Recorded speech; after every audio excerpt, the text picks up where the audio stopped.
चलो पवन, मैं तुम्हें एक कहानी सुनाती हूँ, तुम ध्यान से सुनना। हाँ हाँ ठीक है, सुनाओ जल्दी। एक समय की बात है, एक गरीब लकड़हारा था। वह रोज जंगल जाकर लकड़ियाँ काटता और उन्हें बेचकर अपना पेट पालता था।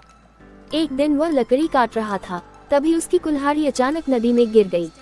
वह बहुत घबरा गया क्योंकि उसके पास और कोई कुल्हाड़ी नहीं थी। वह रोने लगा, तभी उस नदी से एक देवता प्रकट हुए। देवता ने लकड़हारे से पूछा, तुम क्यों रो रहे हो? लकड़हारे ने सारी बात बता दी। देवता नदी में गए और सोने की कुल्हाड़ी लेकर आए। उन्होंने लकड़हारे से पूछा, क्या ये तुम्हारी कुल्हाड़ी है? लकड़हारे ने कहा, नहीं, यह मेरी कुल्हाड़ी नहीं है। फिर देवता चांदी की कुल्हाड़ी लेकर आए। लकड़हारे ने फिर से कहा, नहीं, ये भी मेरी नहीं है। अंत में देवता लोहे की कुल्हाड़ी लेकर आए। लकड़हारा खुश हो गया और बोला, हाँ, यही मेरी कुल्हाड़ी है। लकड़हारे की ईमानदारी देखकर देवता बहुत प्रसन्न हुए और उसे तीनों कुल्हाड़ियाँ उपहार में दे दी। शिक्षा, ईमानदारी का फल हमेशा मीठा होता है। 2. सच्चा मित्र। एक बार दो दोस्त जंगल से होकर गुजर रहे थे। रास्ते में उन्हें एक बड़ा भालू दिखाई दिया।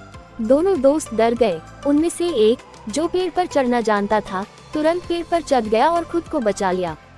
दूसरा दोस्त पेड़ पर चढ़ना नहीं जानता था। उसने जल्दी से जमीन पर लेटकर सांस रोक ली, क्योंकि उसे सुन रखा था कि भालू मृत शरीरों पर हमला नहीं करते।